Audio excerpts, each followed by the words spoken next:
Welcome back, everybody, to another wonderful episode of ProtoTech. And if you were wondering what I'm doing in the end on a gigantic pile of droppers and observers, me and Ray are here building up the rest of the coarse fruit farm, the other half of it, all the way up to 250. Yes. Got a lot of work to do today. It's just me and Ray right now. Hopefully others will answer the call to help and actually come help. But you never know. Got a lot going on today. After we are done here, we are going to go check out the final modifications I have made to the meat locker cold biome farm. Go over the changes I have made to it and how I improved it, what its drops are right about now, and anything else we might be able to do to improve it.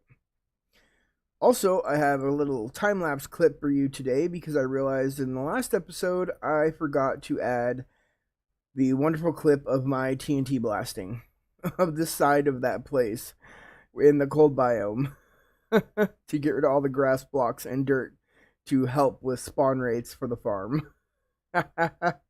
Oh, I goofed. So we're going to go grab some more supplies because we're going to need a lot more crap once we get down there and start building. And we shall be back for a check-in real soon. Well, guys, we have got quite a bit done here. Everything on there built up. This side is pretty much all built up now. Really, the only thing left to do is that little corner right there and then the middle. Everything else is all built up. Me and Smudger have been working on this. And Ray, we've all been working together and doing this. So, a lot of work into this, but it's pretty easy because it's a real simple pattern here. And what also helps is you can take this in steps.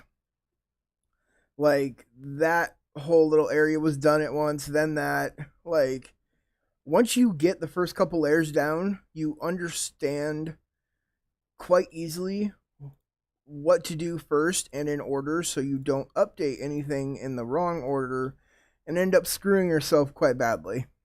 I am currently out of the voice call now just because reasons, but we're going to continue with this. I'm actually going to have to be done here soon, and so I can go do a few things in the house, but when I come back, we will either be doing something else on the SMP, or we will go get a look at the farm now, because like I said earlier, the passive mob farm, I feel comfortable with now that it is okay, because we are getting bear drops finally. Alright, let's get a quick look at what we've got done here. I just got done with that pillar there. So let's turn off F1. See, yeah, there we go. Look at that. That is looking real beautiful. Kind of fly away a bit, give you guys a way better view. Where that slime is, that's where we started. And then we've gotten all of this done. And if we come down to right here, I can kind of show you there's just the tiniest little bit left here, really, to do. And this can all be done from the dead center. When you're on this block, you should be able to reach the most of these. Except right here. This on the outside needs to be done. This corner here that has a repeater on 2 ticks. Repeater, block, comparator. And then this is just a line of stone brick. So maybe we'll do that too before we go or come back and do it. I'm not sure yet. But I'm going to go have me a nice long hot shower, get something to eat, and then we'll be back. Alright guys. I did tell you I was going to blast away with some TNT here because the area next to where we have actual cold biome plains to spawn polar bears isn't very much. My render distance isn't turned up that high, but it's not very much. So we're going to take care of all the dirt and grass out so far from the edge to make sure that is the only place that polar bears and rabbits are spawning. And I gotta tell you, I am actually really proud of this because I did this myself. Obviously not the dupers. There's something I learned when I first started in 1.12. But like the little engines here, the way to push them, the sending off and all this. The only thing I didn't work out is a returning. They're one way. This does return if you update this observer I'm looking at right here. So I could set up an update, but it wouldn't bring this back. I'm not actually sure if I could add a sticky piston right there with another slime block and update it, and it would start pushing it back. You know what? I'm going to try that real quick. Let me go test that out in my testing world real quick. All right, well, that does not work. I could not figure out how to do this. So that is okay. We will do one way. And honestly, if it doesn't do enough blowing away of grass and dirt, then we can figure something out and either send them back from that way or just rebuild them, because I can send these engines back, no problem. Maybe that's what we'll do if it doesn't work. We'll send the engines back. I will rebuild up the dupers and send another wave and just let them crash into the ones over there. So, are you guys ready to see it? Huh? I'm ready to do it. I'm going to go ahead and set up the spectator account so I can hit record, and I will hit the button. So, let's see the magic.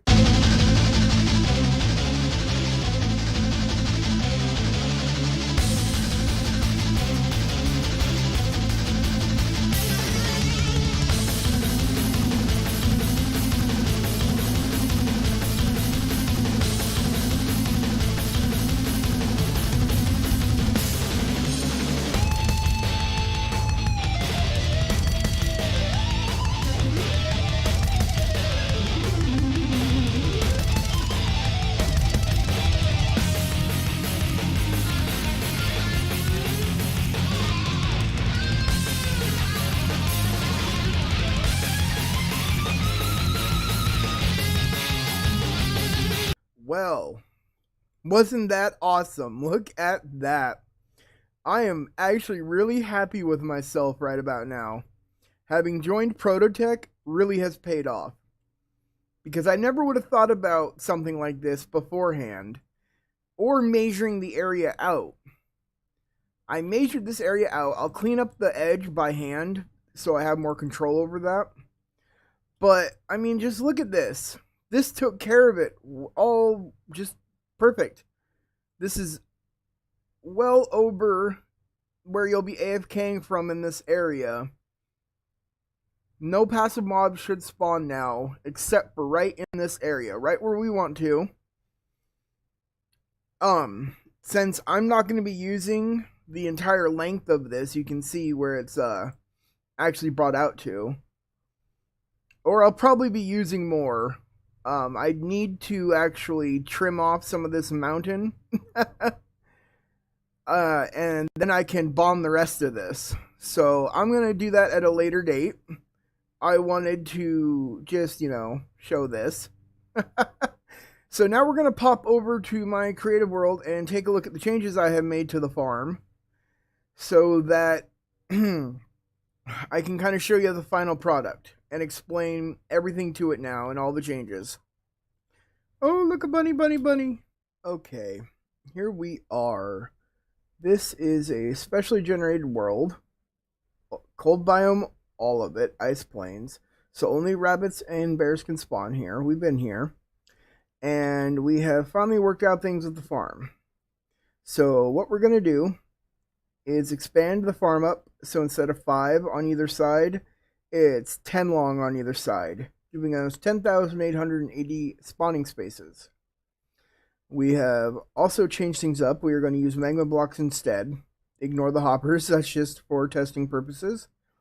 We've also changed up the clock. The clock now is a 20-second clock running into a pulse lengthener up the torch tower to control the flooding and stopping.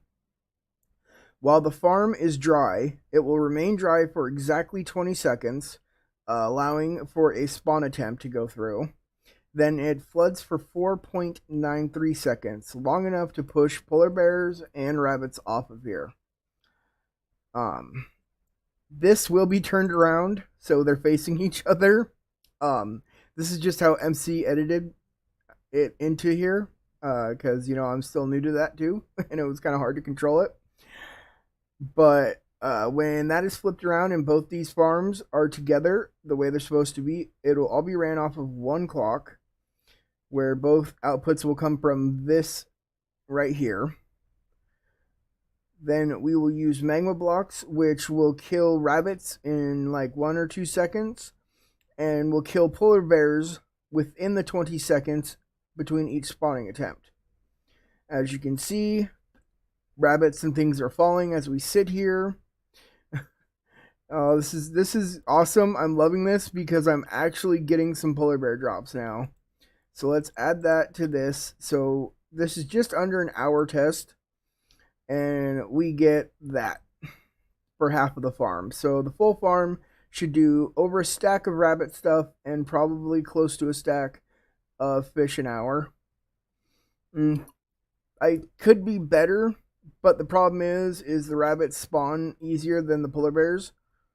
So the rabbits are still filling up the mob cap most of the time. But by extending the time they're allowed to spawn, we're giving polar bears time to spawn too, with their 9.09 spawn percent chance, where rabbits have the 93.99% chance to spawn. But yes, I am very happy. This has been a wonderful episode. Been a long time coming. We've got this worked out to where I feel it is good and ready to go. And I don't believe anybody on ProtoTech has anything to say. I did ask for some help with this, and only Acheron responded about it. So I'm assuming they're okay with whatever I do as long as it works. But you guys know what time it is now, don't ya? Sorry if this one's a little bit shorter. Don't have a lot of time on this one. But as always, I hope you guys have enjoyed. Down in the description are links to my Twitter and Discord. Also, all the other ProtoTech members, go give them ProtoTechies some love. We can handle all of your technical needs. I promise that. Also, we will be having our first live raffle coming up soon. The prize will be the ability to name one of the rare items in the display cases in the ProtoTech Zoo. Item only, not mob, but still, you get to name something on ProtoTech. That's a pretty big thing, because that's one of our biggest goals there, is collecting every rare mob and item in the game. So before that happens, I will give a little update video every day for almost a week. So we'll make sure people remember. Then we're going to do a special live stream.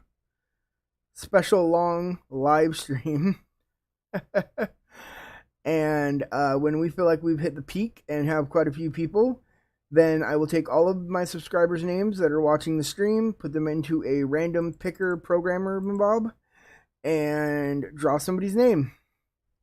Yeah, that was really technical. I love my words. They're so smart. They make me sound so smart, don't they? Just because you like technical stuff doesn't mean you have to sound smart and like an ass all the time. I hate that. People that are smart and just sound pompous as hell. Yeah, no. I've had fun, guys. I hope you have too. And we will see you in the next episode. Bye-bye.